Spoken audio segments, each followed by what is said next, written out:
Robohnya jembatan penghubung antar desa di Garut, Jawa Barat terekam kamera warga. Suasana panik terdengar saat warga berteriak ketika badan jembatan ambruk dan jatuh ke sungai.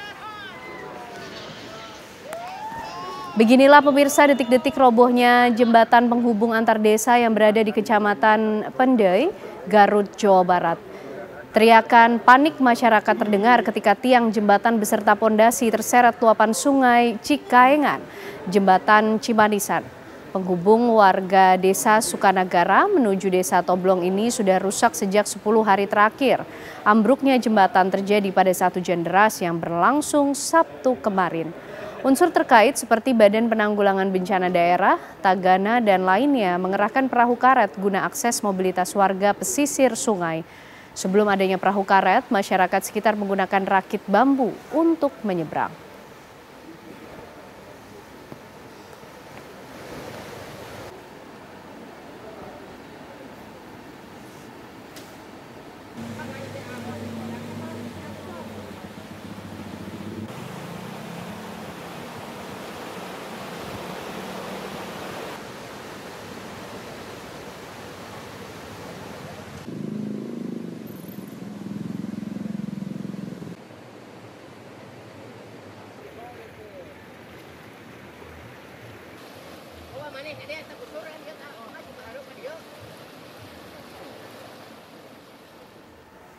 Pemirsa, banjir berarus deras yang melanda sejumlah desa dalam wilayah 2 kecamatan di Kabupaten Brebes, Jawa Tengah mengakibatkan 2 orang warga meninggal dunia.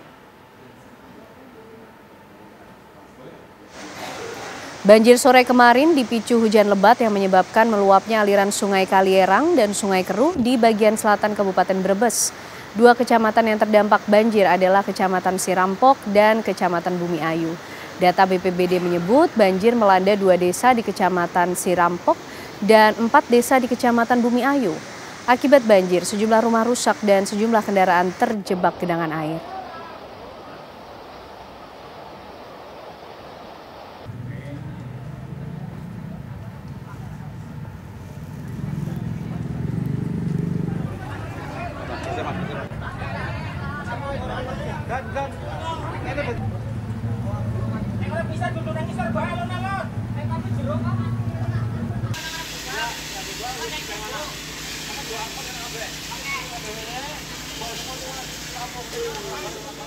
Minggu sore, Gunung Merapi di perbatasan Yogyakarta dan Jawa Tengah mengeluarkan rentetan awan panas guguran sebanyak 4 kali.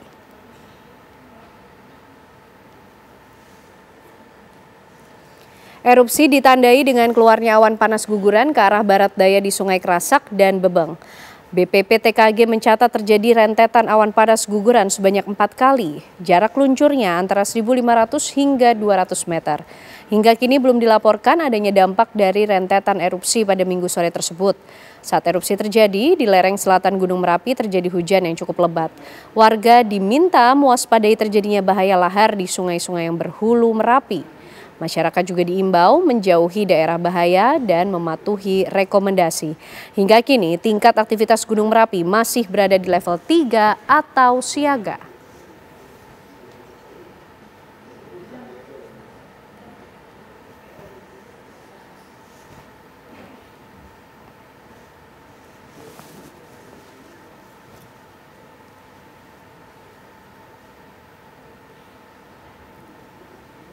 Akibat sakit hati karena sering dibully teman-temannya, seorang santri di Aceh Besar nekat membakar pesantren tempatnya mondok. Aksinya pun terekam kamera pengawas yang berada di lingkungan pondok pesantren. Berbekal petunjuk kamera CCTV, pelaku yang masih berusia di bawah umur ini berhasil diamankan polisi di rumah orang tuanya di Kabupaten Aceh Besar. Kepada polisi, pelaku mengaku sakit hati akibat sering dibully oleh teman-temannya. Dan aksinya pun dilakukan pada pukul 3 dini hari di saat para santri tengah beristirahat. Meski tak ada korban jiwa dalam peristiwa ini, namun kerugian materi diperkirakan mencapai 2 miliar rupiah. Dan untuk mempertanggungjawabkan perbuatannya, pelaku ditahan di sel khusus anak di Banda Aceh.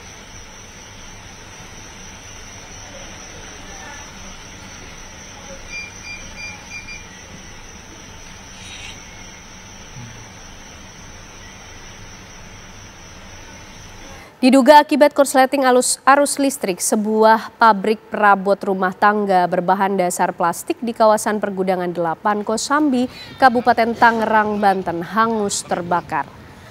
Banyaknya material yang mudah terbakar membuat api dengan cepat menghanguskan seluruh bangunan pabrik. Sebanyak 10 unit mobil pemadam kebakaran dan 50 personel damkar diterjunkan langsung ke lokasi untuk mencegah api semakin menjalar. Tidak ada korban jiwa dan luka dalam peristiwa ini, sementara polisi masih menyelidiki penyebab pasti terjadinya kebakaran.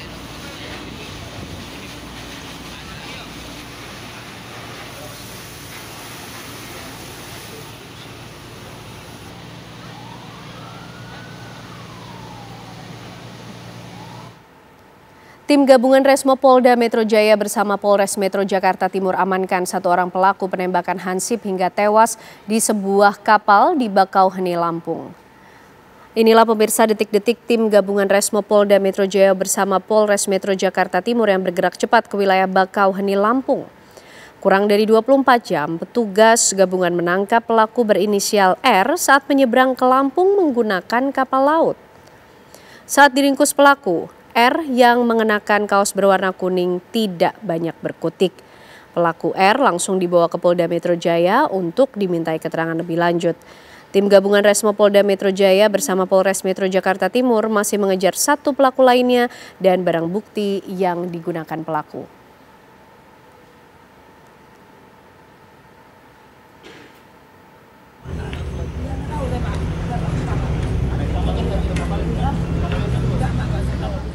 Aparat kepolisian berhasil meringkus komplotan penculik balita perempuan yang sempat menghebohkan warga Kota Makassar. Ironisnya, otak pelaku penculikan menjual korban seharga 3 juta rupiah.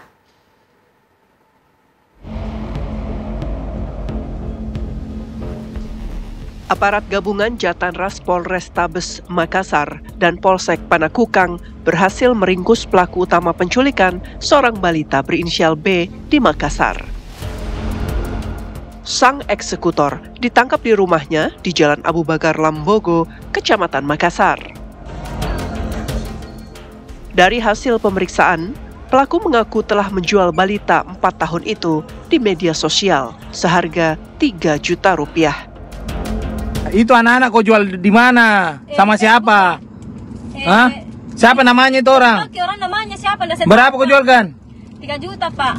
Tapi dia minta sendiri. Petugas kemudian melakukan pengembangan kasus dan berhasil menangkap 2 pelaku lainnya di Kabupaten Merangin, Jambi bersama korban penculikan. Korban berhasil ditemukan dalam kondisi selamat di Jambi dan telah dibawa kembali oleh aparat kepolisian ke Makassar untuk diserahkan kepada keluarga. Dari Makassar, Sulawesi Selatan, Andri Reski, TV One mengabarkan.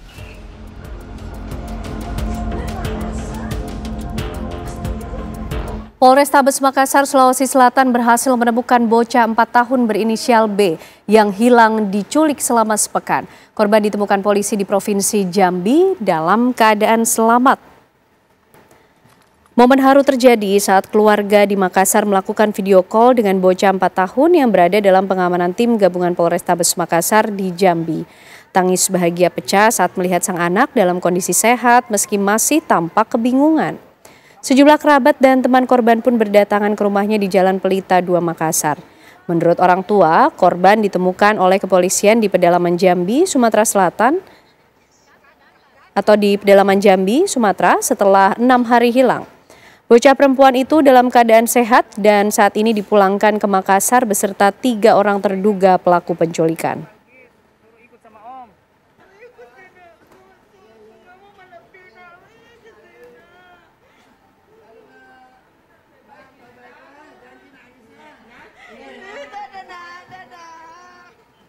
Kecelakaan lalu lintas terjadi di Jalan Raya Galis, Kabupaten Bangkalan, Madura, Jawa Timur antara sepeda motor dan mobil. Kedua korban terpental sejauh 3 meter. Kendaraan yang dikemudikan Ahmad Thohir, warga Kecamatan Mudung ini berjalan dari barat ke timur hendak berbelok ke gang rumahnya. Sesampainya di tempat kejadian, datang seorang pengendara sepeda motor dengan kecepatan tinggi yang dikendarai Kurotul Aini, warga Patemun, Kecamatan Tanah Merah, dari arah timur ke barat. Akibat peristiwa kecelakaan adu banteng ini, pengendara sepeda motor terpental hingga 3 meter, sementara sepeda motor korban berada di atas kap mobil bagian depan. Peristiwa kecelakaan ini kini ditangani unit Gakum Satlantas Polres Bangkalan.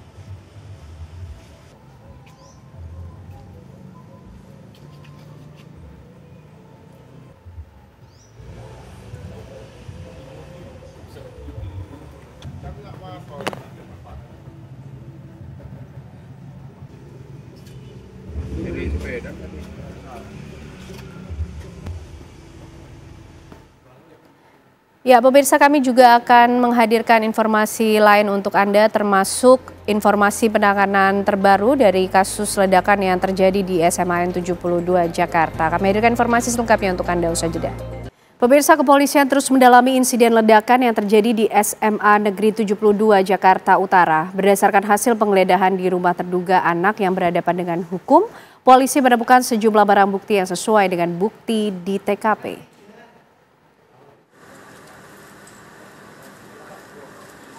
Penyelidikan terhadap ledakan yang terjadi di SMAN 72 Jakarta Utara hingga kini masih berlanjut. Kepolisian telah menggeledah rumah siswa terduga anak berhadapan dengan hukum dan mengumpulkan sejumlah barang bukti. Menurut Polda Metro Jaya, barang bukti yang ditemukan di rumah tersebut memiliki kesesuaian dengan barang bukti yang ditemukan di TKP. Sementara untuk temuan bahan peledak, Kabid Humas Polda Metro Jaya Kombes Pol Budi Hermanto menyatakan masih perlu diuji di laboratorium forensik. Persesuaian barang bukti yang ditemukan, termasuk persesuaian yang ada di rumah, ternyata ada persesuaian dari beberapa barang bukti tersebut. Nanti makanya secara detail rekan-rekan pasti akan dipaparkan, karena seluruh satuan kerja ini Densus juga akan memaparkan, karena untuk analisa terhadap motif kan tidak bisa sebentar dan tidak bisa sembarangan, itu waktu. Tapi salah satu yang disita dari rumah itu benar serbuk yang ditemukan di TKP. Ada beberapa bagian, makanya ini kan harus dijelaskan apakah serbuk tersebut match dengan yang ada di TKP, ini harus ada uji lab. Dan katanya ada dus bergambar pistol gitu-gitu juga Pak yang disita oleh pihak. Iya, seperti yang dilihat di TKP kan. TKP itu jelas itu adalah senjata mainan. Kita pastikan itu senjata mainan.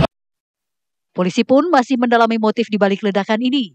Sementara terduga pelaku yang juga siswa SMAN 72 Jakarta masih menjalani perawatan di rumah sakit.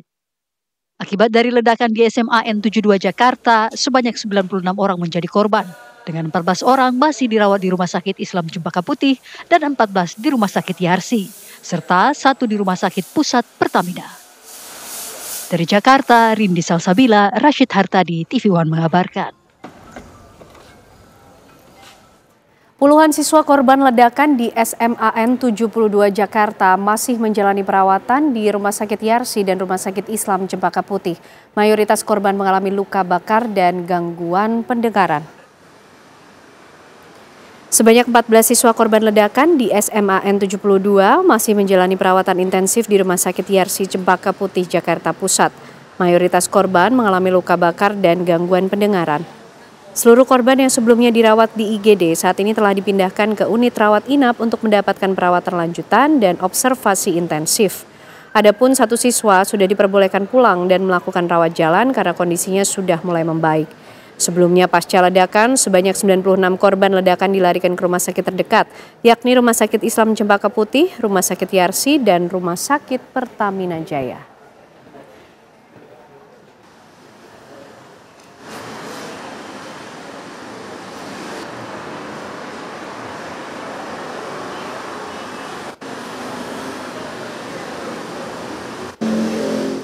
Kami ajak Anda pemirsa bergabung dengan rekan kami Yasmin Rahmadi yang sudah berada di Rumah Sakit Yarsi untuk mengetahui bagaimana saat ini Yasmin informasi terbaru terkait dengan kondisi para korban ledakan SMAN 72 Jakarta.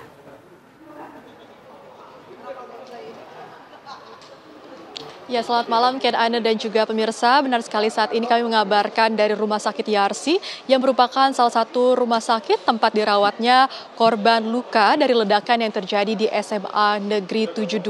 Di mana menurut informasi yang kami himpun dari ledakan tersebut memang terdapat total 96 korban luka yang diketahui bahwa 27 di antaranya ini masih dirawat dan 69 di antaranya sudah diperbolehkan untuk pulang. Untuk di Rumah Sakit Yarsi sendiri, tempat kami mengabarkan saat ini, terdapat total 13 korban yang masih menjalani rawat inap dan 1 yang sudah diperbolehkan untuk pulang. Sekali lagi kan Ana, untuk di Rumah Sakit Yarsi ini tadi sudah ada 1 yang diperbolehkan untuk pulang. Sementara itu untuk di Rumah Sakit Islam Cempaka Putih terdapat sebanyak 11 yang masih dirawat inap, lalu ada 1 yang dirawat di ruang ICU, 1 di ruang HCU dan 33 korban maksud kami yang diperbolehkan untuk pulang. Dan memang untuk aktivitas terkini di Rumah Sakit Yarsi pada saat ini nantinya Wakil Gubernur DKI Jakarta Rano Karno ini diagendakan akan melakukan kunjungan dan untuk melihat bagaimana kondisi terkini dari para korban luka yang dirawat di Rumah Sakit Yarsi. Nanti pun Rano Karno ini akan dijadwalkan untuk memberikan pernyataan kepada awak media, juga didampingi oleh Direktur Medis Rumah Sakit Yarsi, yakni adalah Muhammadi. Dan saat ini kami awak media masih terus menunggu kedatangan dari Rano Karno dan tentunya nanti kedua pihak akan memberikan pernyataan kepada awak media di tempat kami mengabarkan saat ini. Selain itu, Ken Ana dan juga pemirsa memang dapat kami informasikan bahwa sebelumnya Gubernur DKI Jakarta Pramono Anung juga sudah melakukan tinjauan ataupun kunjungan untuk melihat bagaimana kondisi dari para korban luka, yang mana kunjungan dari Pramono Anung ini dilakukan pada hari ledakan, terjadi ledakan pada tanggal 7 November 2025 kemarin, di mana kemarin tentunya Pramono Anung ini menyatakan bahwa pihak Pemprov DKI Jakarta ini berduka dengan adanya insiden ledakan di SMA Negeri 72.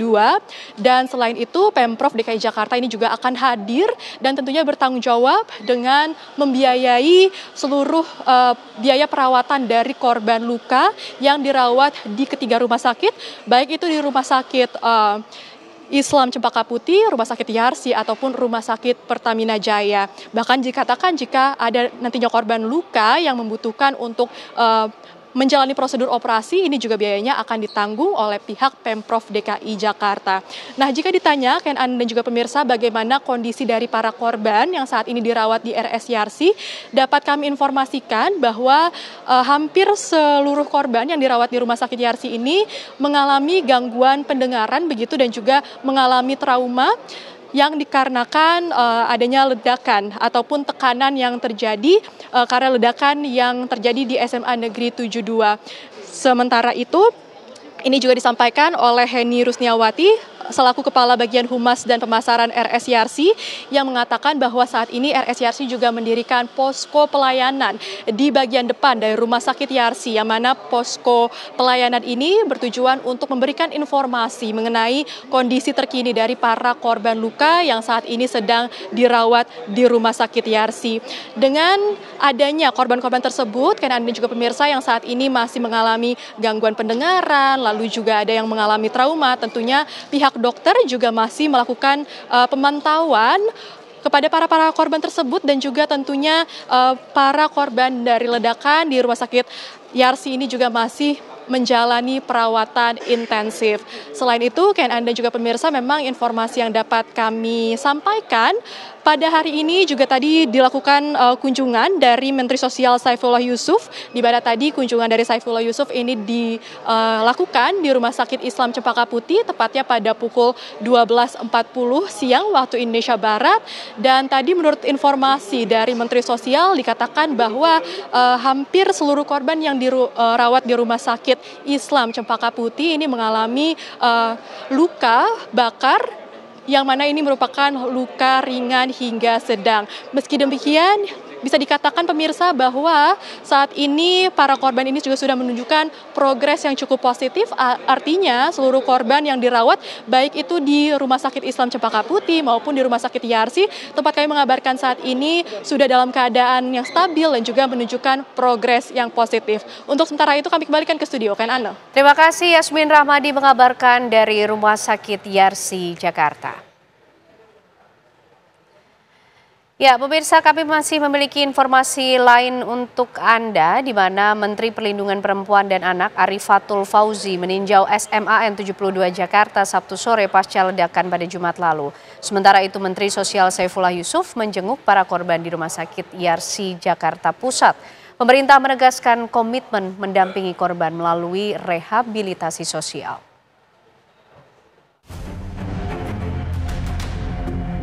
Menteri PPA Arifatul Fauzi meninjau beberapa titik di lingkungan SMA 72 Jakarta, termasuk area masjid yang menjadi lokasi ledakan. Arifatul menyampaikan kondisi masjid telah direnovasi oleh Polres Jakarta Utara. Selain itu, Menteri PPA juga melakukan dialog dengan pihak kepala sekolah terkait tindak lanjut peristiwa ini. Mempersiapkan hari Senin besok sekolah. Apa yang bisa kita lakukan bersama, karena yang perlu mendapatkan perlindungan dan perlindungan dan pemulihan bukan hanya yang sekarang ada di rumah sakit, tetapi anak-anak yang ada di sekolah ini juga butuh pemulihan. Jadi ini tadi sedang kita diskusikan apa yang baiknya kita lakukan, ya baik terhadap guru, terhadap siswa dan juga terhadap keluarga. Sementara itu, Menteri Sosial Saifullah Yusuf melihat langsung kondisi ke-15 korban yang dirawat di Rumah Sakit Yarsi Jakarta dan berinteraksi dengan korban serta keluarga. Gus Ipul mengungkapkan pemerintah berkomitmen untuk terus hadir dan membantu para korban melalui rehabilitasi sosial dan sejumlah dukungan pemberdayaan pasca kejadian, khususnya trauma healing. Kami memberikan dukungan-dukungan yang diperlukan, termasuk tentu dukungan-dukungan untuk perawatan maupun nanti untuk rehabilitasi dan selanjutnya pemberdayaan. Pihak sekolah dan Dinas Pendidikan memutuskan proses belajar mengajar di SMA 72 Jakarta akan tetap berlanjut pada hari Senin. Namun, metode pembelajaran akan disesuaikan kembali untuk memastikan kenyamanan dan keamanan para siswa. Dari Jakarta, tim TV One mengabarkan. Pemirsa, Polda Metro Jaya telah menetapkan 8 orang tersangka dalam kasus tudingan ijazah palsu milik Presiden ke-7 Republik Indonesia Joko Widodo. Apa kemudian dasar yang menjadikan polisi menetapkan ke-8 tersangka tersebut dan bagaimana pula respon dari pihak Roy Suryo CS? Kami hadirkan pembahasannya untuk Anda. Usai jeda. Drama tuduhan ijazah palsu Presiden ke-7 Republik Indonesia Joko Widodo akhirnya berujung tersangka. Joko Widodo melaporkan orang-orang yang menyebut ijazah sarjana UGM-nya palsu ke polisi. Butuh waktu lama bagi polisi untuk membuat terang benderang ijazah Jokowi itu adalah asli. Pemeriksaan laboratorium forensik pun dilakukan. Polisi akhirnya menetapkan 8 orang sebagai tersangka pencemaran nama baik atas tudingan ijazah palsu Jokowi. Kami menetapkan 8 orang sebagai tersangka yang kami bagi dalam 2 klaster. Antara lain, 5 tersangka dari klaster pertama yang terdiri atas Nama, ES, KTR, MRF, RE, dan DHL. Untuk tersangka dari klaster ini dikenakan pasal 310 dan atau pasal 311 dan atau pasal 160 KUHP dan atau pasal 27A junto pasal 45 ayat 4 dan atau pasal 28 ayat 2 junto pasal 45A ayat 2 Undang-Undang ITE. Untuk klaster kedua, ada 3 orang yang akan ditetapkan sebagai tersangka, antara lain atas nama RS, RHS, dan TT. Kasus ini bermula ketika sejumlah pihak termasuk Roy Suryo dan Dr. Tifa menggugat keaslian ijazah sarjana Presiden ke-7 Joko Widodo dari Fakultas Kehutanan Universitas Gadjah Mada. Mereka menuding ijazah Jokowi itu tidak sah dan palsu. Atas tuduhan itu, Presiden ke-7 Joko Widodo melaporkan Roy Suryo CS ke Polda Metro Jaya atas tuduhan pencemaran nama baik. Sebelum menetapkan 8 tersangka, polisi telah memeriksa 130 saksi dan 22 ahli dari berbagai lembaga. Lantas, bagaimana pihak Roy Suryo CS menyikapi penetapan tersangka tersebut?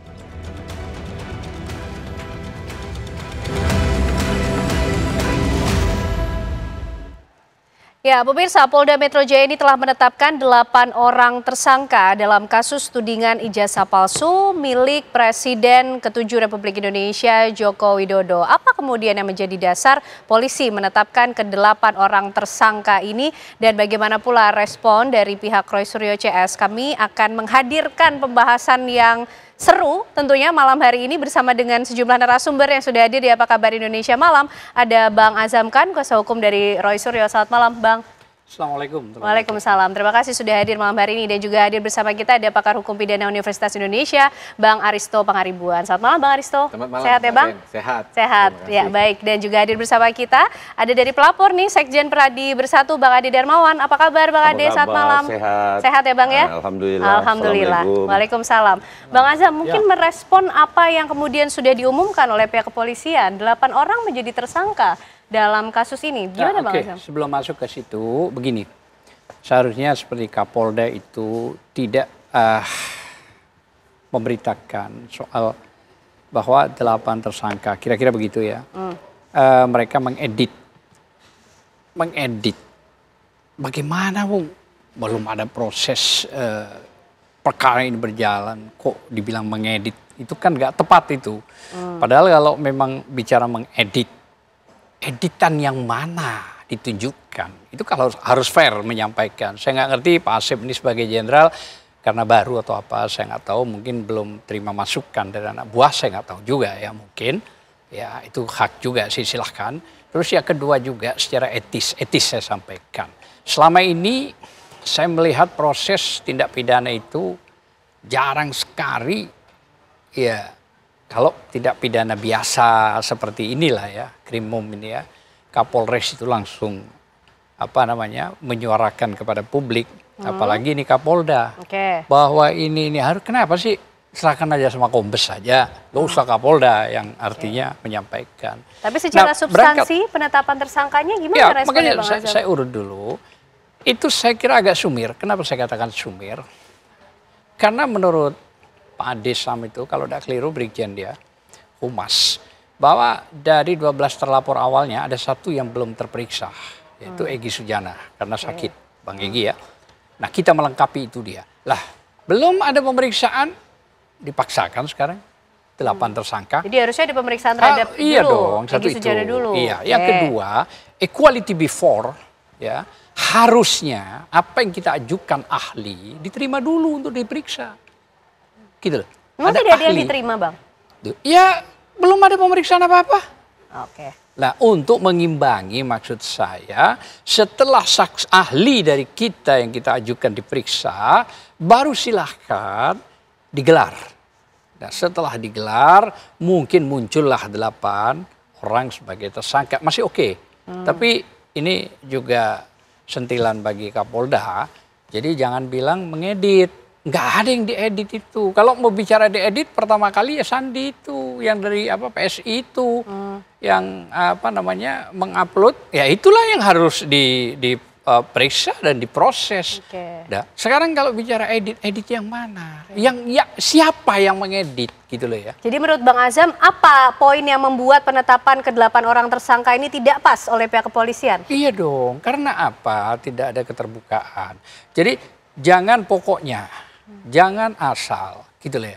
Nah, jadi apalagi beberapa advokat yang menjadi di situ seperti Bang Egy belum diperiksa, apalagi kaitan yang dulu tanggal 9 bulan 12 melaporkan tapi diarahkan ke Dumas, ada pasal yang mengatur bahwa kalau orang melaporkan, laporan itu dulu dituntaskan. Jangan orang yang menjadi terlapor di laporan Mabes Polri dimunculkan, dikebut sedemikian rupa, menetapkan klarifikasi saksi dan sekarang menjadi tersangka. Nah kemungkinan ini kan 3 orang kalau nggak keliru hari Kamis tanggal 13. Ya. Panggilan ya? Iya panggilan. Ya ini memang pemberitahuan tersangka. Belum ada pemeriksaan. Pemeriksaan tanggal 13 kan. Nah kita akan mengajukan ahli untuk menindaklanjuti. Tolong dong periksa dulu ahli kita. Jangan ditetapkan gitu. Tersangka dulu. Itu gak terserah nanti. Tapi ahli kita periksa dulu dong. Nah supaya balance itu yang disebut equality before the law. Jangan semua ditabrak. Gitu. Kalau semua ditabrak. Gimana ini proses hukum gitu. Jangan pokoknya. Oke, baik. Mungkin ke Bang Aristo dulu. Bang, melihat tadi apa beberapa poin yang menurut pihak Roy Suryo CS ini tidak tepat kalau ditetapkan 8 orang tersangka karena ada beberapa proses yang dilewati. Gimana Bang Aristo? Itu argumentasi Bang Azam ya, tapi saya mau melihat begini, kita sudah diskusi berapa kali ya di sini ya. Jadi saya pikir yang pertama bahwa penetapan tersangka ini sih saya nggak kaget juga karena saya udah pernah bilang. Kenapa? Karena standar untuk menetapkan tersangka di Indonesia ini itu nggak tinggi, relatively nggak tinggi. Mungkin Mbak Ken pernah ingat saya pernah bilang 3-0 gitu ya. Karena standarnya adalah cukup 2 alat bukti. Ya, sudah bisa menjadi tersangka. Nah kemarin makanya kalau kita lihat Pak Kapolda itu menekankan ya menetapkan tersangka karena ada 120-an saksi, 700-an barang bukti. Ini kuantitas. Itu saya bilang, ya, tekanannya kepada kuantitas. Tapi saya agak setuju dengan Bang Azam, ya, ketika misalnya ada pasal yang tiba-tiba muncul soal manipulasi, itu tidak dijelaskan kausalitasnya bagaimana. Sebagai tersangka berhaklah, ya. Sebagai tersangka utamanya berhak tahu kenapa saya disangkakan akan kausalitas tentang saya memanipulasi ijazah itu. Karena pasalnya itu pasal 35, pasal 30-an itu yang ancaman hukumannya paling tinggi tuh, 8 sampai 12 tahun. Ini beda dengan pencemaran nama baik dan fitnah. Kalau pencemaran nama baik dan fitnah lebih mudah dimengerti. Karena apa? Karena menuduh orang ijazahnya palsu, tahu-taunya asli, nah itu kan sederhana. Tapi kalau menuduh orang memanipulasi dokumen digital, nah itu harus dijelaskan sebenarnya. Jadi catatan kaki saya sebenarnya dalam hal ini bukan pada kuantitas. Ya, mestinya kepada kualitas. Itu yang pertama. Kemudian yang kedua, ya, betul saya pernah mengatakan bahwa yang namanya menetapkan tersangka itu kan artinya polisi itu memonopoli kebenaran versi dia. Dan pada waktu itu ya mereka sudah punya bukti-bukti ya dari UGM udah mengatakan dari saksi dan lain-lain yang jumlahnya itu lebih dari 2. Makanya jadi tersangka. Tetapi apakah kemudian pertanyaannya kliennya Bang Azam ini bisa membuktikan kebenaran yang disajikan polisi itu bukan kebenaran yang sesungguhnya. Itu yang perlu kita tahu. Ya sebenarnya. Nah, memang persoalan utamanya di sini kliennya Bang Azam ini berkali-kali mengatakan ini metode ilmiah, karya ilmiah. Tapi di sisi lain selalu mengatakan ini 1 juta % palsu, 99% palsu. Maaf Bang Azam, dalam metode ilmiah nggak boleh kita mengatakan absolutely ini true. Nggak bisa, harus ada warrant, ada kondisi-kondisi tertentu. Dan kemungkinan besar klaim-klaim yang seolah-olah ilmiah ini itu yang menjadi dasar polisi untuk menetapkan tersangka. Yang kemudian pasalnya beranak pinak ya. Justru jadi bumerang sendiri Justru jadi bumerang sendiri karena hukum utama dalam riset ilmiah tidak ada satupun yang boleh mengatakan kebenaran absolut.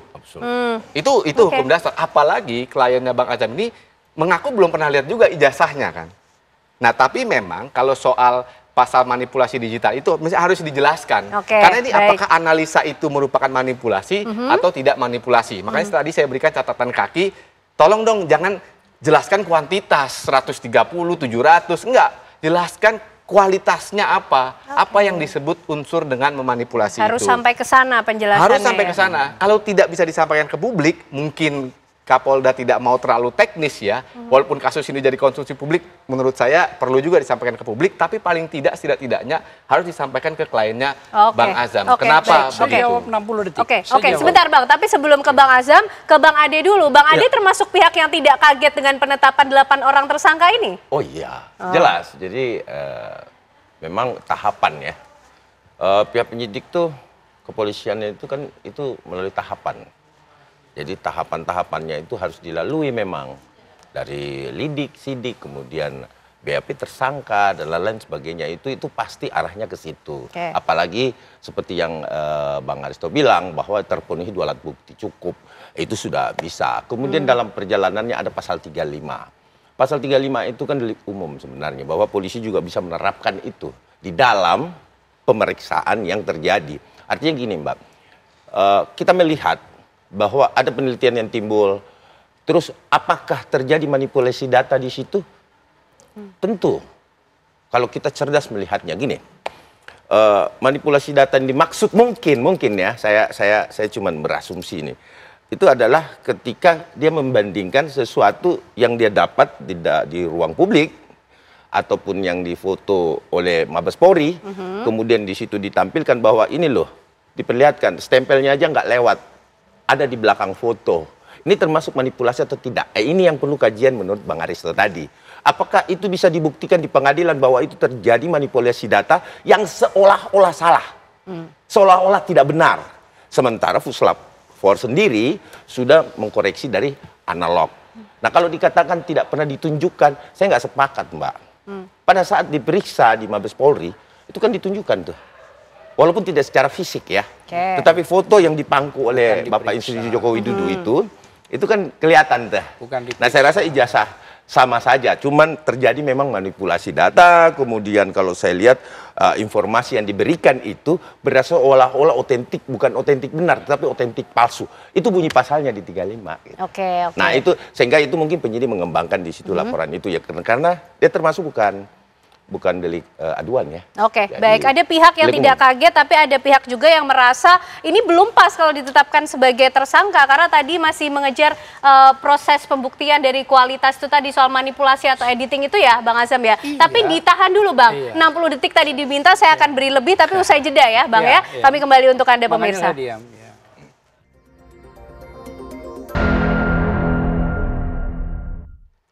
Baik pemirsa, kita lanjutkan pembahasan malam hari ini mengenai penetapan 8 orang tersangka dalam kasus tudingan ijazah palsu milik Presiden ke-7 Republik Indonesia Joko Widodo. Bang Azam tadi minta 60 detik untuk bisa ikut menyampaikan pendapat lagi soal penjelasan yang disampaikan Bang Aristo tadi. Saya tambahkan bahwa ada laporan baru Bonatua melaporkan soal Undang-Undang Kearsipan 43 2009 pasal 86. Itu di kemungkinan arsip mulai dari KPU, Wali Kota, Jakarta, sampai ke Presiden, itu sepertinya kalau memang tidak ditemukan, ancaman pidananya 10 tahun. Sudah dilaporkan lah ya ke Mabes Polri, dan itu harus dijalankan, dipanggil, diperiksa, dicek. Badan Kearsipan itu, pasal 86 itu, Undang-Undang 43 tahun 2009 itu jelas, kalau ternyata itu dihilangkan, maka 10 tahun ancaman pidananya. Nah itu utama dulu gitu loh ya. Selain daripada itu, kalau tadi mengatakan tidak boleh menjustifikasi hasil dari ilmiah itu 1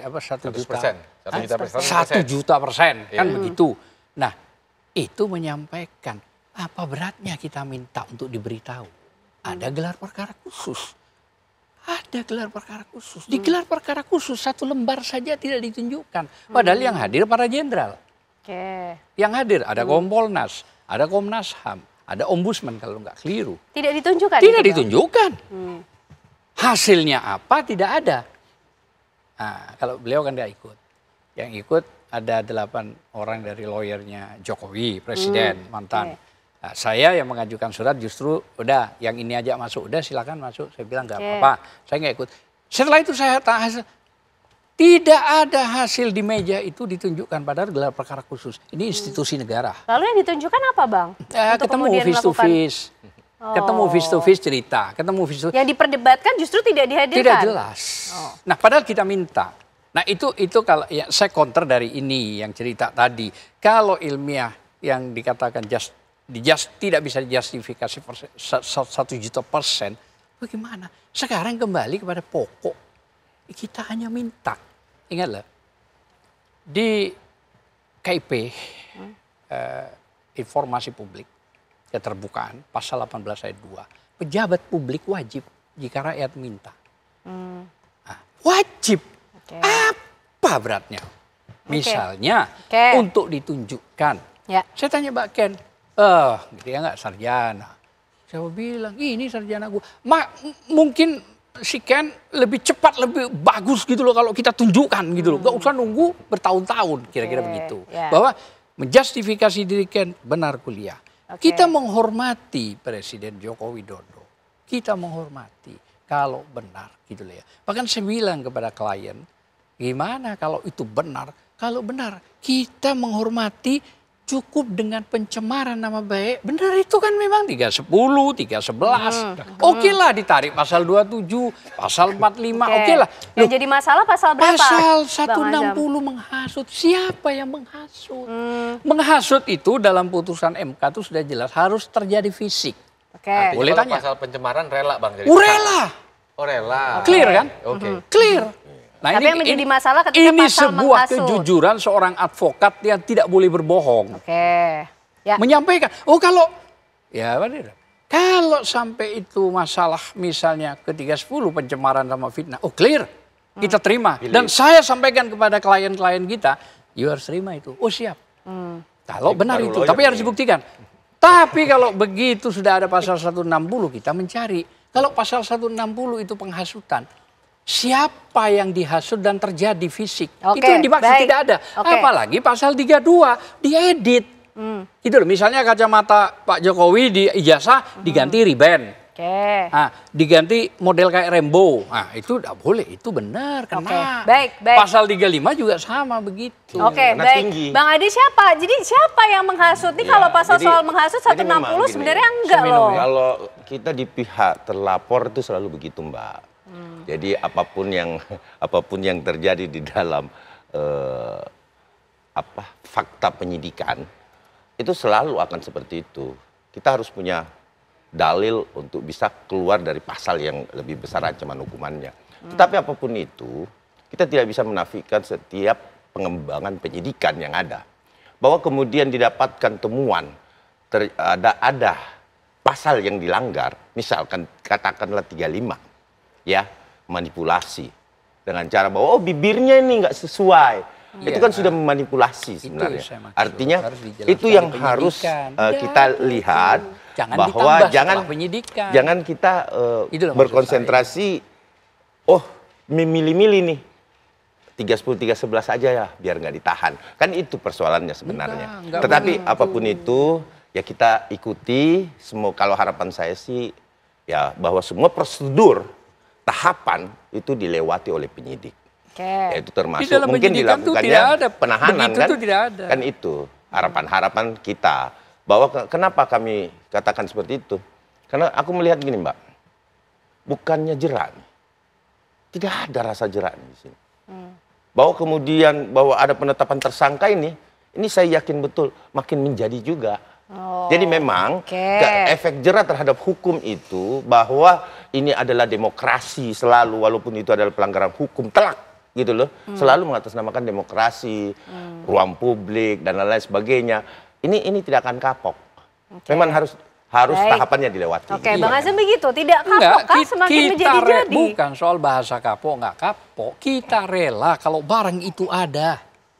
Gitu loh. Kita rela, tapi kalau barang itu hanya khusus penyidik yang tahu, misalnya disembunyikan, cukup di belakang, di review, kan ada kewajiban gitu ya. Loh, tidak ada kewajiban. Pasal 18 ayat 2 coba. Iya, tidak ada kewajiban beliau untuk menunjukkan ke Roy Suryo CS. Tidak ada. Di Undang-Undang KIP itu baca. Jadi jelas di situ.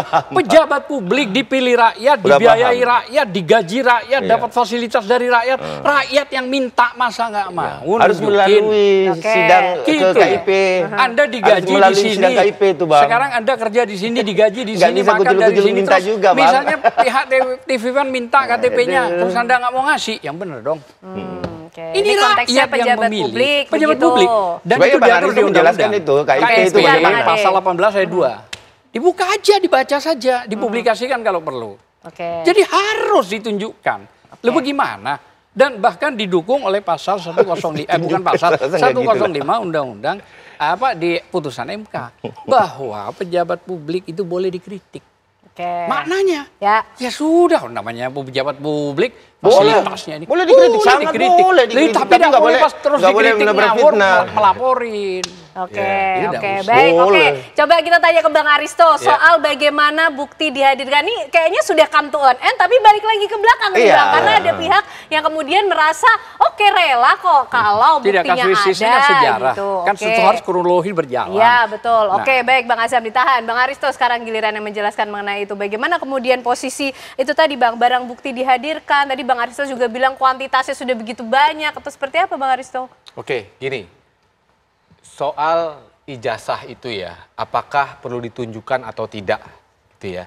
Secara hukum positif tidak ada kewajiban untuk menunjukkan ijazah. Secara hukum positif. Tetapi tadi Bang Azam masuknya lewat soal etika moralitas pejabat negara. Yang lebih tinggi itu ada masuk akalnya. Itu ada masuk akalnya dan saya setuju. Cuman kita sekarang berbicara dalam kerangka penegakan hukum pidana. Itu domain yang berbeda. Dalam kerangka hukum pidana kita memang tidak ada kewajiban menunjukkan itu. Tadi saya bilang untuk menetapkan tersangka, bahkan nanti untuk menghukum orang, minimum hanya 2 alat bukti. Ya, 2 alat bukti itu sudah dipenuhi. Makanya saya selalu bilang, ini sih sudah 3-0 karena UGM sudah bilang asli, ya. Kemudian ada juga keterangan saksi-saksi, kemudian lapor dan lain-lain. Nah, itu persoalannya. Nah, tapi lebih jauh lagi, saya harus juga mengatakan ketika ini orang sudah menjadi tersangka, ya. Apalagi pasalnya ini banyak pasal serius nih, kan ada 2 klaster ya. Nah, paling tidak dia harus dijelaskan tadi apa yang menjadi dasar untuk mentersangkakan dirinya. Yang kedua, idealnya buat saya jangan ditunjukkan di pengadilan nih, Bang Ade. Tunjukkan ketika saat penyidikan. Kenapa? Karena KUHP itu menjamin bahwa orang yang menjadi tersangka itu harus bisa mengajukan seorang dengan keahlian atau saksi untuk meringankan untuk pembelaan dirinya. Nah, walaupun hukum tidak mengatakan dalam hal ini harus dikasih akses kepada barang bukti. Enggak, persoalannya hukum kita tidak menjamin akses terhadap barang bukti. Tapi tidak juga. Nah, tapi sebentar Bang Azam. Sebentar. Itu hukum kita begitu, tapi saya setuju sama Bang Azam justru harus ditunjukkan karena kalau tidak ahlinya Bang Azam, ahlinya para tersangka ini apa yang mau memeriksa ketika akses barang buktinya itu tidak sesuai. Tapi sayangnya hukum kita tidak clear mengakomodasi itu. Itu persoalannya. Tapi idealnya adalah, idealnya sekali lagi Bang, idealnya kalau ahlinya dari polisi bisa menguji ijazah yang asli, tapi ahlinya Bang Azam tidak bisa menguji ijazah yang asli, ini nilai pembuktiannya, nilai keterangannya jauh berbeda. Yang satu lihat yang asli, yang satu cuma lihat dari kopian digital itu sudah berbeda keterangannya. Dan itu membuat ahlinya Bang Azam ini yang nggak akan bisa mencetak gol lah untuk menyamakan kedudukan itu yang saya katakan. Kesempatannya jadi tidak sama. Nggak sama, karena akses terhadap barang buktinya nggak sama. Tapi ya itu hukum kita begitu, sayang sekali hukum kita begitu. Walaupun saya selalu menyuarakan yang ideal, kita harus diberikan dong akses. Kalau nggak ini pertarungan antara negara dengan kliennya Bang Azam ya tersangka individu ini nggak fair, ini nggak fair fight. Oke, baik. Nanti kita berikutnya akan membahas mengenai apakah akan terus mengejar yang ideal ini meskipun sistem hukum di Indonesia tidak ideal bagi beberapa pihak begitu ya. Buat saya. Oke, tapi dijawabnya nanti ya Bang Azam ya. Ada hati yang akan kita bahas berikutnya di segmen nanti. Selanjutnya usai jeda pemirsa, kami masih akan kembali hadir menemani Anda. Ada hati dan nurani.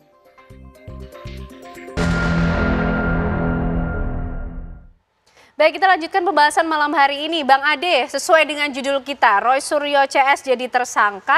Inikah kemudian akhir cerita dari perdebatan kasus ijazah milik Presiden ke-7 Republik Indonesia Joko Widodo yang kemudian diharapkan? Ya, ini bukan tahap akhir.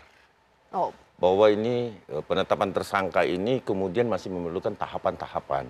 Belum lagi pemeriksaan-pemeriksaan yang mendalam kemudian diperiksa kembali, itu membutuhkan waktu. Bayangin saja bahwa 120 saksi ini kan kalau kita hitung dalam perharinya satu saksi saja diperiksa, itu kan bisa membutuhkan waktu 120 hari, iya kan? Nah, apalagi ditambah 22 ahli. Nah, ini kan akan ada pemeriksaan lanjutan, kemudian mendapatkan lagi beberapa alat bukti, baik itu dari pihak terlapor maupun pelapor. Ya artinya pengembangan dari sistem penyidikan kita itu pasti akan menggali terus sampai pasal 35 ini menjadi terang bahwa apakah betul di dalam penelitian itu ada berupa rekayasa dari ijazah tersebut kemudian dipublikasi. Nah ini tentu harus mendalam banget sehingga kami berharap tetap mengapresiasi penyidik untuk bekerja profesional, kehati-hatian, karena kan semakin lama juga kan tidak bagus juga ini barang. Kenapa? Karena saya memperhatikan tidak akan berhenti kok. Sehingga memang setelah penetapan tersangka tentu tahapannya ada dilakukan penahanan, kalaupun melakukan seperti pembelaan dan lain sebagainya, upaya hukum lain, itu monggo kerso. Artinya itu hak daripada pihak para telapor ya. Tapi harapan kita bahwa ini sesuai dengan tahapan-tahapan itu harus dilalui. Sesuai dengan tahapan dan sesuai dengan time schedule yang sudah dibayangkan sebelumnya Bang Ade dan pihak pelapor? Ya kita nggak tahu ya kapan, tetapi apapun itu kami apresiasi. Silahkan penyidik ini menjadi domain penyidik keseluruhan gitu loh. Kami pelapor sih mengharapkan ini ada kepastian hukum segera dan mengungkap utamanya misalkan ada pasal-pasal tertentu yang memang itu diterapkan, itu yang harus betul-betul diungkap seperti Bang Aristo tadi, bahwa ini harus buying time loh ini. Ini perlu waktu untuk penetapan pasal temuan ini. 35 ini. Kenapa? Karena ini memang harus dilihat apakah dalam Jokowi White Paper itu terjadi itu. Nah, itu kan menjadi bukti baru dari pengembangan penyidikan dan itu diterapkan gitu loh. Ya kan? Nah, ini yang harus kita kawal, kita lihat dan tentunya Polda Metro profesional kok untuk itu. Oke, itu kalau menurut Bang Ade, kalau menurut Bang Azam ini juga belum akhir? Ya, belum. Tentu dong, belum akhir. Gitu loh. Kalau tadi saya membangun cerita yang disampaikan oleh Mas Aristo bahwa tidak ada kewajiban menunjukkan barang bukti lah, kira-kira begitu kan? Kira-kira. Nah, oke, positif. Sekarang saya mau tanya, kalau misalnya ada pencurian lah, sama-sama pidana ini, ada pencurian yang disangkakan adalah Anda misalnya, tentu pada saat penyidikan, benar nggak barang yang dicuri ini? Anda akan mengatakan tidak, diperberat karena ada saksi yang melihat. Kalau Anda mengatakan iya, ya sudah berarti Anda benar mencuri. Sederhana cara menjelaskannya. Ini loh, apakah benar Anda ini mencuri? Selesai. Ini dalam konsep sederhana ya, sorry Mas Aristo gitu ya. Sama dengan kasus yang ini, hampir sama lah. Itulah yang disebut equality before the law gitu loh ya. Dan ingat, saya katakan tadi, bahwa ada beberapa advokat ini yang dijadikan tersangka. Advokat itu dalam undang-undang, you tahu lah, Undang-Undang 18 2003 pasal 16. Setiap advokat yang mengurus perkara yang sama tidak boleh dipidana dan diperdata. Bahkan putusan MK mengatakan di luar dan di dalam pun tidak bisa dipidana. Ini justru semua ditabrak. Semua ditabrak. Nggak peduli lah pokoknya siapapun masuk menjadi tersangka dulu. Kira-kira begitu. Soal nanti penahanan atau enggak, kan dua klaster nih kan. Klaster yang pertama dan juga kedua 5 orang. Ya, artinya dikaitkan yang pertama berapa? 5 orang. Itu memang pasal benar 310, 311, namun ada tambahan. Di 160. Waduh, kacau lagi ini. Nah, yang 3 orang ini tambahannya selain 310, 311, 32, 35. Yang tadi itu 8 tahun sama 12 tahun dijelaskan itu. Oh, ini yang edit. Selama kami penyidikan tidak pernah menjelaskan penyidik. Nah, ini perlu diketahui juga bahwa telah terjadi pengeditan. Benar nggak Bang? Foto ini Anda edit begini. Tidak ada itu di BAP loh. Lah nggak tahu nanti setelah ini masuk tanggal 13-nya ini. Nah, kita lihat juga nanti. Nah, itu kan harus dibuktikan. Gini loh, maksudnya gini loh. Penyidik mengarahkan ke pasal 32. Manipulasinya ya, 35-nya. Kalau saya sih konsen pada 35-nya, Bang. Iya, maksud saya edit manipulasi lah apalah kata kau lah. Misalnya kau bilang manipulasi lah, udah oke, manipulasi gue ikutin. Tapi penyidik itu harus membuktikan, benar nggak lu mengedit ini yang aslinya begini nih dikurangin sama lu jumlahnya, ini barang gitu loh. Benar nggak? Itu harus dibuktikan nanti di penyidikan. Lah kalau penyidik tidak bisa membuktikan, artinya dijawab nggak bisa membuktikan secara ilmiah dan segala macam, ya pasal itu gugur dong. Lah kalau misalnya tadi Mas Ari gugurnya nanti bukan di penyidik Bang. Iya, itu urusan nanti. Ini menjelaskan apakah nanti kalau benar terbukti pencemaran nama baik, fitnah, Anda mau? Oh, enggak apa-apa. Kita terima itu. Fair, benar nggak? Di bawah 4 Kan kita harus fair. 5 tahun, iya. Jangan dipilih, kita menolak itu. Kita harus fair, gitu loh ya. Silakan, tapi itu dibuktikan. Jangan orang diambil fisiknya, ditahan dulu, dibuat down misalnya, contohnya. Ya kan belum tentu juga ini. Terus akhirnya yang terjadi, ya mohon maaf ini, para termul udah pesta pora misalnya. Wow, udah berita buzzer, udah. Ini yang kita takutkan, gitu loh. Jangan begitu semua, gitu loh. Jadi yang tahapan harus dilalui. Termasuk penahanan juga, gitu. Tahap itu tahapan kan ada penahanan tuh, ya kan? Harus dilalui juga. Belum tentu juga penahanan. Iya, sekarang begini, bro, saya kasih tahu. Ahli dari kita ini belum diperiksa, bro. Kita sudah mengajukan. Kenapa kok tidak? Harus hukum atau ahli apa? Ahli pidana, ahli semua yang kita ajukan gitu. Kan, ya jelas bukan ahli masak-masak, bukan. Bukan ahli gorengan itu bukan. Tapi ahli pidana. Itu periksa dulu biar setara gitu. Itu yang diperjuangkan oleh Bang Azam. Iya dong, equality before the law itu jelas gitu loh. Tidak ada kepincangan supaya tidak ada fitnah, supaya tidak ada sakwasangka. Ya udah harus diterima itu, kita periksa dulu.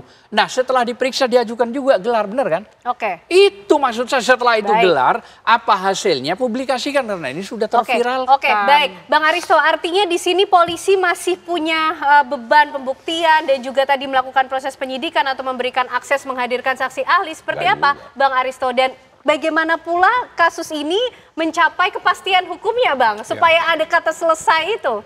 Kalau soal beban pembuktian, rasa-rasanya dari polisi ini udah hampir selesai.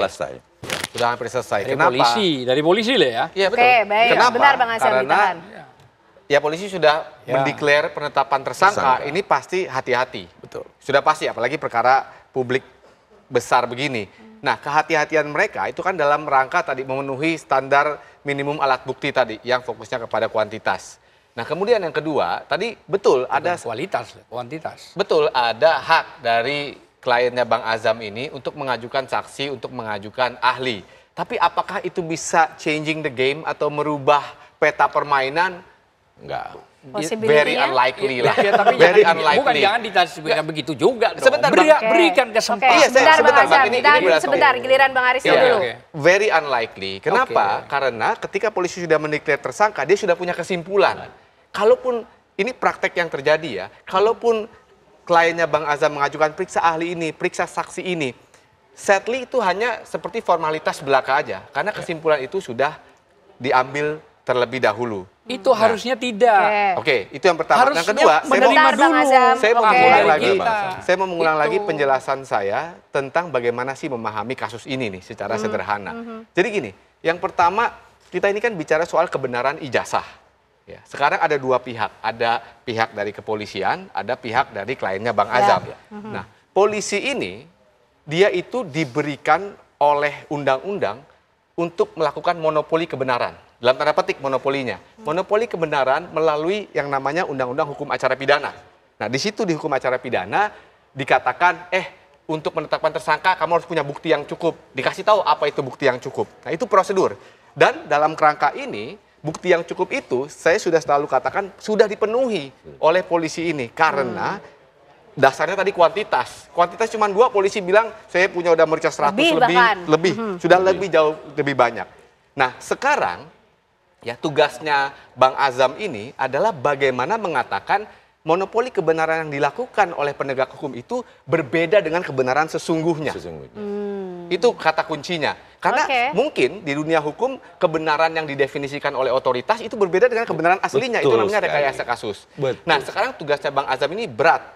Ya, kalau pertama saya udah bilang 3-0, mungkin sekarang mohon maaf udah 2 kalinya nih, udah 6-0 lebih.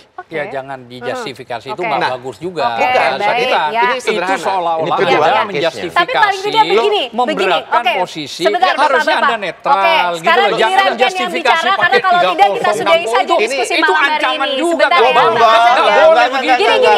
Sekarang nggak boleh begitu menjustifikasi seolah-olah udah nggak ada apa-apa kita ini. Ya, supaya tidak ada argumen. Pertandingannya belum selesai. tidak begini. Nggak perlu bahasa itu, Oke, Mas Aristo kita tidak akan disampaikan. lanjutkan Biarkan pembahasannya, saja lah kita akan proses sudahi saja menjelaskan kalau secara semuanya tidak bisa menahan detail diri dan ya. sesuai dengan KUHP. Bapak-bapak semuanya bisa kembali Kalau ke saya. ahli tidak Tolong netral. hargai ruang diskusi ini. Kalau tidak bisa, kita tidak akan lanjutkan pembahasannya karena sekarang giliran Bang Aristo. Paling tidak kita ingin tahu singkat saja Bang Aristo supaya kasus ini tidak menjadi gaduh seperti apa. Oke, tadi saya katakan begini. Sekarang tugas dari Bang Azam ini untuk melawan kebenaran yang sudah dideklarasikan versi kepolisian. Nah, ini tidak gampang karena posisinya ini sudah terus bergulir dan naik against kliennya Bang Azam. Tadi pertama udah penyidikan, sekarang tersangka. Artinya sudah semakin step closer kepada pemidanaan, artinya step closer kepada pemidanaan. Nah, sayangnya lagi, hukum acara pidana kita tidak memberikan instrumen yang cukup kuat untuk melawan kebenaran versi otoritas tadi. Itu yang tadi saya bilang tadi, bahwa boleh aja mengajukan ahli, mengajukan saksi, tapi kesimpulan kalau sudah dibuat, susah untuk changing the game itu. Jadi, begitulah kira-kira lanskap kita melihat persoalan ini. Oke, masing-masing pihak. Sebelum ditentukan itu versi KUHP. Harusnya diterima dulu ahli. Oke, baik, sudah cukup Bang Azam. Baik, sudah cukup Bang Azam, Bang Aristo, Bang Ade. Karena durasinya cukup untuk malam hari ini, kita akan memberi ruang untuk ketidakcukupan argumentasi masing-masing nanti di ruang yang berbeda. Tapi kita tunggu bagaimana prosesnya ke depan. Terima kasih Bang Azam, terima kasih Bang Aristo, terima kasih Bang Ade. Sehat selalu semuanya. Usai jeda pemirsa, kami masih akan menghadirkan informasi lain untuk Anda sesaat lagi.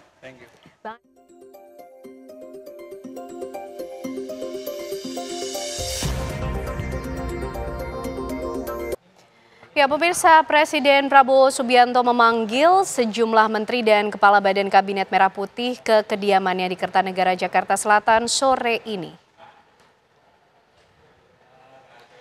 Sejumlah menteri dan kepala lembaga Kabinet Merah Putih terlihat mendatangi kediaman pribadi Presiden Prabowo di Jalan Kertanegara 4, Kebayoran Baru, Jakarta Selatan sekitar pukul 16 waktu Indonesia Barat. Hingga kini belum diketahui pasti agenda pembahasan dalam rapat terbatas yang dipimpin oleh Presiden Prabowo pada sore hari ini. Namun rapat terbatas di akhir pekan kerap digelar Presiden Prabowo dengan melibatkan para menteri dan juga pimpinan lembaga untuk membahas berbagai isu strategis.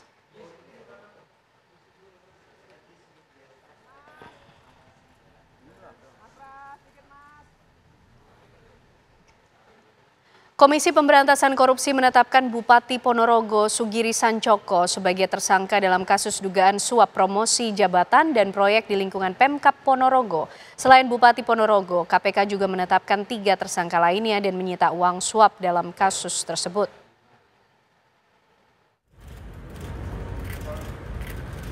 Komisi Pemberantasan Korupsi menetapkan Bupati Ponorogo Sugiri Sancoko sebagai tersangka kasus suap promosi jabatan dan proyek di lingkungan pemerintah Kabupaten Ponorogo. Penetapan tersangka ini berawal dari operasi tangkap tangan yang dilakukan KPK pada 7 November 2025 saat penyerahan uang suap senilai 500 juta rupiah. Dari hasil penyelidikan KPK, uang tersebut merupakan bagian dari total suap senilai 1,25 miliar rupiah yang diberikan Direktur RSUD Dr. Haryono Ponorogo kepada Bupati untuk mempertahankan jabatannya. Jadi saat proses penyerahannya yang 500 juta pada awal November atau beberapa hari yang lalu, itu yang kita lakukan penangkapan. Sehingga total uang yang telah diberikan YWM dalam 3 kali penyerahan uang tersebut mencapai 1,25 miliar dengan rincian untuk SUG sebesar 900 juta dan AGP sebesar 325 juta rupiah. Dalam proses penyerahan uang ketiga pada hari Jumat yang baru lalu tanggal 7 November 2025, tim KPK kemudian melakukan kegiatan tangkap tangan. Dalam operasi tangkap tangan, KPK mengamankan 13 orang termasuk Bupati Ponorogo Sugiri. Selain Bupati Ponorogo, KPK juga menetapkan 3 tersangka lainnya, yakni Agus Pramono sebagai Sekretaris Daerah, YUM sebagai Direktur RSUD, dan SC, pihak swasta rekanan proyek. Keempatnya langsung ditahan selama 20 hari pertama, terhitung sejak 8 November 2025 di Rutan KPK. Tim TV One mengabarkan. Sebelumnya KPK juga menetapkan Gubernur Riau Abdul Wahid sebagai tersangka dalam kasus pemerasan dan suap dalam penganggaran proyek infrastruktur di Dinas PUPR PKPP. Setelah KPK melakukan operasi tangkap tangan Gubernur Riau dan sejumlah pejabat ini pemirsa Pemprov Riau lainnya, pelayanan terhadap masyarakat ini tetap berjalan. Komisi Pemberantasan Korupsi KPK menyegel 2 ruangan di Gedung Dinas Pekerjaan Umum dan Perusahaan Rakyat Provinsi Riau usai dilakukan operasi tangkap tangan terhadap Gubernur Riau dan sejumlah pejabat Pemprov Riau lainnya. Namun penyegelan ini tidak mempengaruhi aktivitas pegawai dan pelayanan publik di Gedung PUPR Riau. Selain itu, aktivitas di kantor Pemprov Riau juga berjalan seperti biasa. Meski OTT KPK menjaring Gubernur Riau dan sejumlah pejabat Pemprov, pelayanan terhadap masyarakat harus terus berjalan. Meski demikian, Pemprov Riau menyatakan keprihatinannya atas peristiwa OTT KPK tersebut. Sebelumnya, KPK resmi menetapkan Gubernur Riau Abdul Wahid sebagai tersangka dalam kasus pemerasan dan suap dalam penganggaran proyek infrastruktur di Dinas PUPR PKPP. KPK membongkar modus korupsi menggunakan istilah jatah preman dengan permintaan fee hingga 5% dengan nilai hingga 7 miliar rupiah. Selaku Kepala Dinas PUPR PKPP Riau, namun Saudara Mas yang merepresentasikan Saudara AW meminta fee sebesar 5% atau 7 miliar. Bagi yang tidak menuruti perintah tersebut, diancam dengan pencopotan ataupun mutasi dari jabatannya. Di kalangan Dinas PUPR PKPP Riau, permintaan ini dikenal sebagai istilah jatah preman.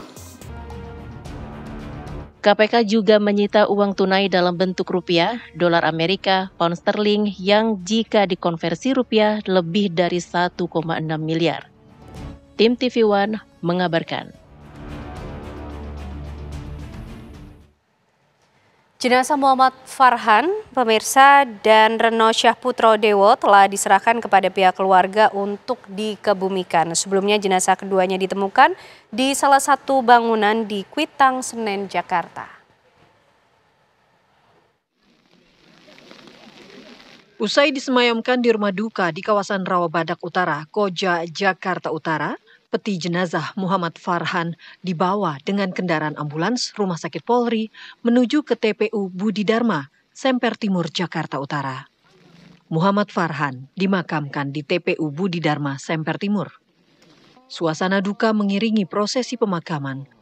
Sebelumnya, Muhammad Farhan dinyatakan hilang Agustus lalu saat aksi demo dan kericuhan terjadi. Jasad Farhan ditemukan 2 bulan kemudian di salah satu bangunan yang terbakar di Kuitang. Jenazah Reno Syahputro Dewo dimakamkan di pemakaman Putat Gede, Surabaya, Jawa Timur. Tangis haru pecah saat prosesi pemakaman berlangsung. Keluarga, kerabat, dan sahabat turut mengiringi kepergian almarhum. Reno sempat dilaporkan hilang usai aksi unjuk rasa yang berujung kericuhan di Jakarta akhir Agustus lalu. Identitas Reno dipastikan berdasarkan tes DNA yang dilakukan kepolisian. Pihak keluarga menyatakan tidak akan menempuh jalur hukum lebih lanjut dan memilih untuk menerima kepergian Reno dengan ikhlas. Dari Jakarta dan Surabaya, Jawa Timur, Dava Akbari, Zainal Azhari, TV One mengabarkan. Tim gabungan Resmo Polda Metro Jaya bersama Polres Metro Jakarta Timur amankan 1 orang pelaku penembakan hansip hingga tewas di sebuah kapal di Bakauheni, Lampung. Inilah pemirsa detik-detik tim gabungan Resmo Polda Metro Jaya bersama Polres Metro Jakarta Timur yang bergerak cepat ke wilayah Bakauheni, Lampung. Kurang dari 24 jam, petugas gabungan menangkap pelaku berinisial R saat menyeberang ke Lampung menggunakan kapal laut. Saat diringkus, pelaku R yang mengenakan kaos berwarna kuning tidak banyak berkutik. Pelaku R langsung dibawa ke Polda Metro Jaya untuk dimintai keterangan lebih lanjut. Tim gabungan Resmo Polda Metro Jaya bersama Polres Metro Jakarta Timur masih mengejar 1 pelaku lainnya dan barang bukti yang digunakan pelaku.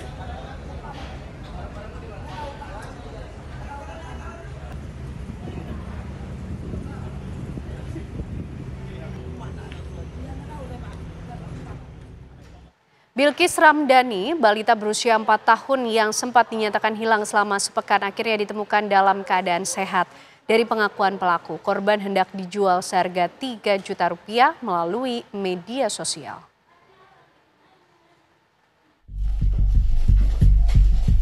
Aparat gabungan dari Jatanras Polrestabes Makassar bersama Polsek Panakukang berhasil meringkus pelaku utama penculikan seorang anak bernama Bilkis di Makassar.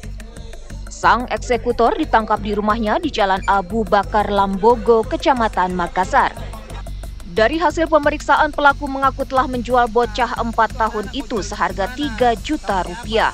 Petugas kemudian melakukan pengembangan kasus dan berhasil mengamankan 2 pelaku lainnya di Kabupaten Merangin, Jambi. Korban Bilkis turut berhasil ditemukan dalam kondisi selamat dan telah dibawa kembali oleh aparat kepolisian ke Makassar untuk diserahkan kepada keluarganya. Pencarian Bilkis akhirnya berbuah manis hingga akhirnya ditemukan di Jambi. Seluruh keluarga Bilkis di Rapocini Makassar pun menyambut haru kabar itu. Bilkis langsung dipeluk sang ibu yang kehilangannya selama beberapa hari. Setelah beberapa hari hilang, ya, dengan berbagai upaya dan doa dari semua masyarakat di Kota Makassar, alhamdulillah anaknya sudah ditemukan tadi malam dan bisa kembali ke Makassar pada hari ini, gitu ya. Dan tadi sudah dicek kesehatannya, alhamdulillah tidak ada tanda-tanda penganiayaan, ya, dan kondisinya juga baik. Secara psikologis juga tadi dicek, ya. Dari Bu Kadis juga sudah ngecek semuanya, alhamdulillah dalam kondisi yang sangat baik, anaknya juga ceria, ya. Mudah-mudahan tidak mengalami trauma. Penculikan Bilkis ini melibatkan 3 orang yang semuanya sudah ditangkap. Bilkis ditemukan di Kabupaten Merangin, Jambi setelah dibawa dari Makassar oleh seorang perempuan. 2 pelaku ditangkap di Jambi, sementara 1 pelaku ditangkap di Jawa Tengah. Setelah dibawa ke Makassar, Bilkis langsung diperiksa kesehatannya dan mendapatkan pendampingan psikologis dari tim khusus PPA. Setelah pemeriksaan lengkap, Bilkis baru dikembalikan kepada keluarga.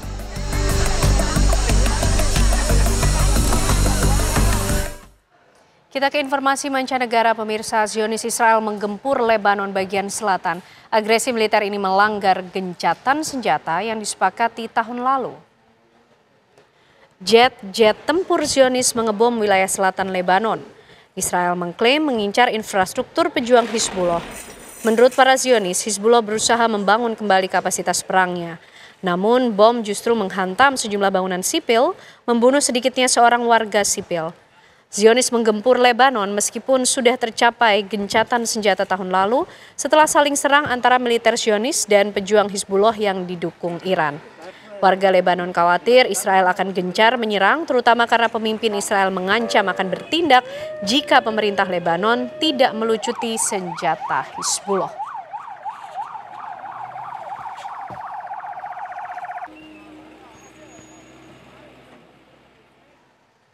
Pemukim Israel serang warga Palestina dan jurnalis di tepi barat Palestina. Fotografer Reuters dipukuli.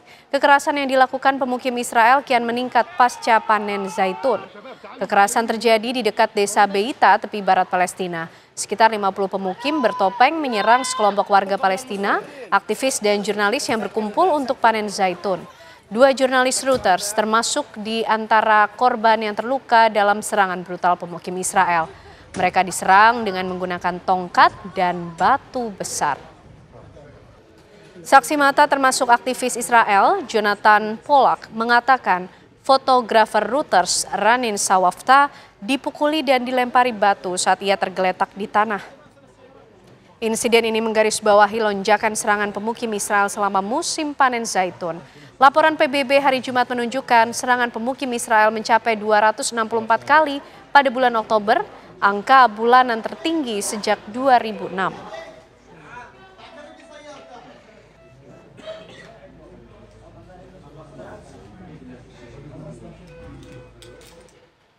Usai jeda, apa kabar Indonesia Malam masih akan menemani Anda.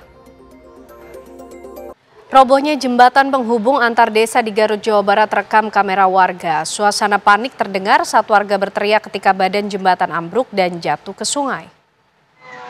Inilah detik-detik robohnya jembatan penghubung antar desa yang berada di Kecamatan Pendai, Garut, Jawa Barat. Teriakan panik masyarakat terdengar ketika tiang jembatan beserta pondasi terseret luapan sungai Cikaengan. Jembatan Cimanisan penghubung warga desa Sukanagara menuju desa Toblong ini sudah rusak sejak 10 hari terakhir. Ambruknya jembatan terjadi pada saat hujan deras yang berlangsung Sabtu kemarin. Unsur terkait seperti Badan Penanggulangan Bencana Daerah, Tagana, dan lainnya mengerahkan perahu karet guna akses mobilitas warga pesisir sungai. Sebelum adanya perahu karet, masyarakat sekitar menggunakan rakit bambu untuk menyeberang.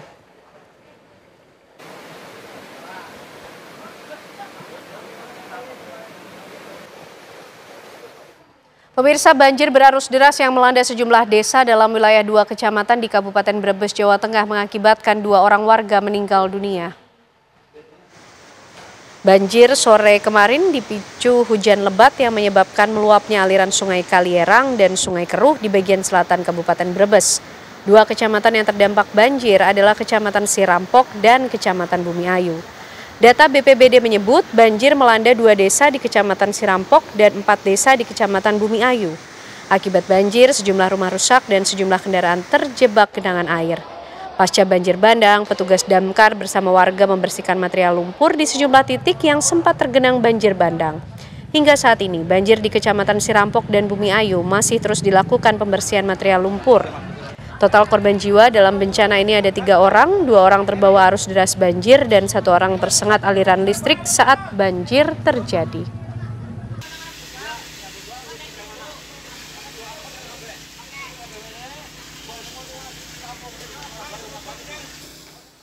Dua mahasiswa di Kabupaten Indramayu, Jawa Barat dikabarkan hilang tenggelam terseret arus Sungai Cimanuk setelah mengikuti kegiatan susur Sungai Cimanuk.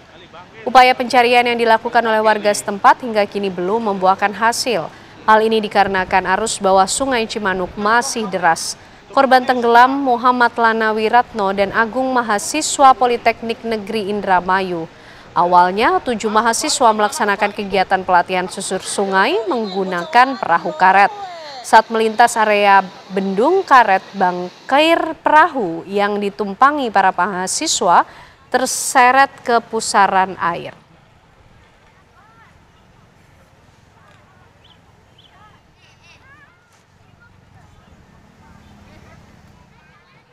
Minggu sore Gunung Merapi di perbatasan Yogyakarta dan Jawa Tengah mengeluarkan rentetan awan panas guguran sebanyak 4 kali. Erupsi ditandai dengan keluarnya awan panas guguran ke arah barat daya di Sungai Kerasak dan Bebeng. BPPTKG mencatat terjadi rentetan awan panas guguran sebanyak 4 kali, jarak luncurnya antara 1.500 hingga 2.000 meter. Hingga kini belum dilaporkan adanya dampak dari rentetan erupsi pada Minggu sore tersebut. Saat erupsi terjadi, di lereng selatan Gunung Merapi terjadi hujan yang cukup lebat. Warga diminta mewaspadai terjadinya bahaya lahar di sungai-sungai yang berhulu Merapi. Masyarakat juga diimbau menjauhi daerah bahaya dan mematuhi rekomendasi. Hingga kini tingkat aktivitas Gunung Merapi masih berada di level 3 atau siaga.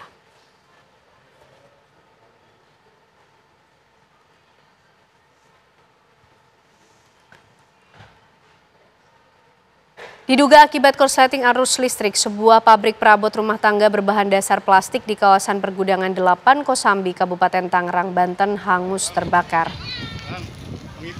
Banyaknya material yang mudah terbakar membuat api dengan cepat menghanguskan seluruh bangunan pabrik. Sebanyak 10 unit mobil pemadam kebakaran dan 50 personel damkar diterjunkan langsung ke lokasi untuk mencegah api semakin menjalar. Tidak ada korban jiwa dan luka dalam peristiwa ini, sementara polisi masih menyelidiki penyebab pasti terjadinya kebakaran.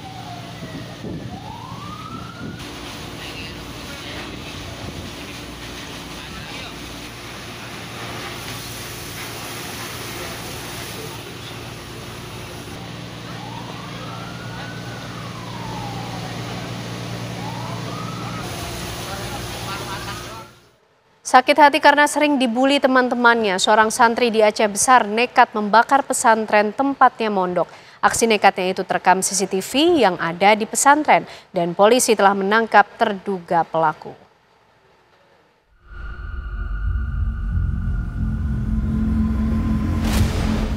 Seorang santri yang masih berusia 16 tahun terpaksa harus berurusan dengan aparat penegak hukum Satreskrim Polresta Banda Aceh setelah aksinya membakar pondok pesantren Babul Maghfirah 31 Oktober 2025. Berbekal petunjuk kamera CCTV, pelaku yang masih anak di bawah umur berhasil diamankan petugas di rumah orang tuanya di Kabupaten Aceh Besar. Kepada petugas, pelaku mengaku nekat membakar pesantren tempat ia mondok karena sering dibuli oleh teman-temannya. Aksinya dilakukan pada pukul 3 dini hari di saat para santri lain tengah beristirahat. Kejadian kebakaran yang diketahui oleh salah satu santri di tempat tersebut, dan ternyata dari hasil penyelidikan penyidik di lapangan ditemukan ada CCTV yang mengarah kepada pelaku pembakaran, yaitu salah satu santri yang ada di sana. Dan santri ini, pelaku ini adalah anak di bawah umur. Karena kejadian ini pihak daya mengalami kerugian material dan tidak menimbulkan luka berat ataupun meninggal dunia. Jadi hanya murni kerugian material. Dan motif dari tersangka melakukan pembakaran ini adalah karena sakit hati. Tersangka sakit hati sama temannya yang karena dia sering dibully, diejek oleh teman-teman santri. Untuk mempertanggungjawabkan perbuatannya, kini pelaku ditahan di sel khusus anak di Banda Aceh. Dari Banda Aceh, Provinsi Aceh, Muhammad Fadli, TV One mengabarkan. Kepolisian terus mendalami insiden ledakan yang terjadi di SMA Negeri 72 Jakarta Utara. Berdasarkan hasil penggeledahan di rumah terduga anak yang berhadapan dengan hukum, polisi menemukan sejumlah barang bukti yang sesuai dengan bukti di TKP. Penyelidikan terhadap ledakan yang terjadi di SMA N72 Jakarta Utara hingga kini masih berlanjut. Kepolisian telah menggeledah rumah siswa terduga anak berhadapan dengan hukum dan mengumpulkan sejumlah barang bukti. Menurut Polda Metro Jaya, barang bukti yang ditemukan di rumah tersebut memiliki kesesuaian dengan barang bukti yang ditemukan di TKP. Sementara untuk temuan bahan peledak, Kabid Humas Polda Metro Jaya Kombes Pol Budi Hermanto menyatakan masih perlu diuji di laboratorium forensik. Persesuaian barang bukti yang ditemukan, termasuk persesuaian yang ada di rumah, ternyata ada persesuaian dari beberapa barang bukti tersebut. Nanti makanya secara detail rekan-rekan pasti akan dipaparkan, karena seluruh satuan kerja ini Densus juga akan memaparkan, karena untuk analisa terhadap motif kan tidak bisa sebentar dan tidak bisa sembarangan, itu waktu. Tapi salah satu yang disita dari rumah itu benar serbuk yang ditemukan di TKP. Ada beberapa bagian, makanya ini kan harus dijelaskan apakah serbuk tersebut match dengan yang ada di TKP, ini harus ada uji lab. Dan katanya ada dus bergambar pistol gitu-gitu juga Pak yang disita oleh pihak. Iya, seperti yang dilihat di TKP kan. TKP itu jelas itu adalah senjata mainan. Kita pastikan itu senjata mainan. Polisi pun masih mendalami motif di balik ledakan ini. Sementara terduga pelaku yang juga siswa SMA N72 Jakarta masih menjalani perawatan di rumah sakit. Akibat dari ledakan di SMA N72 Jakarta, sebanyak 96 orang menjadi korban, dengan 14 orang masih dirawat di Rumah Sakit Islam Cempaka Putih dan 14 di Rumah Sakit Yarsi, serta 1 di Rumah Sakit Pusat Pertamina.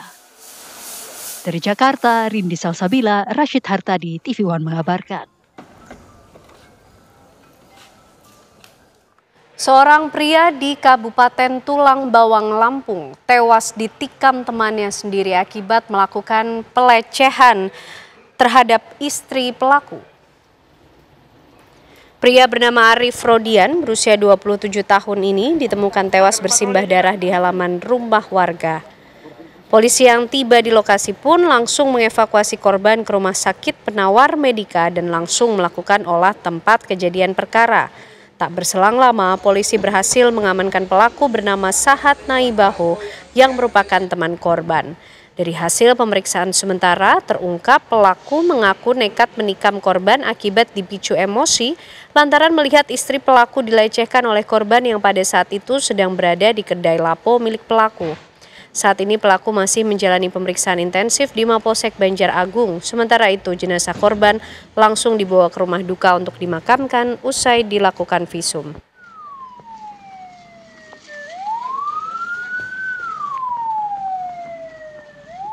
Kecelakaan lalu lintas terjadi di Jalan Raya Galis, Kabupaten Bangkalan, Madura, Jawa Timur antara sepeda motor dan mobil. Kedua korban terpental sejauh 3 meter. Kendaraan yang dikemudikan Ahmad Thohir, warga Kecamatan Mudung ini berjalan dari barat ke timur hendak berbelok ke gang rumahnya. Sesampainya di tempat kejadian, datang seorang pengendara sepeda motor dengan kecepatan tinggi yang dikendarai Kurotul Aini, warga Patemun, Kecamatan Tanah Merah dari arah timur ke barat. Akibat dari peristiwa kecelakaan adu banteng ini, pengendara sepeda motor terpental hingga 3 meter, sementara sepeda motor korban berada di atas kap mobil bagian depan. Peristiwa kecelakaan ini kini ditangani unit Gakum Satlantas Polres Bangkalan.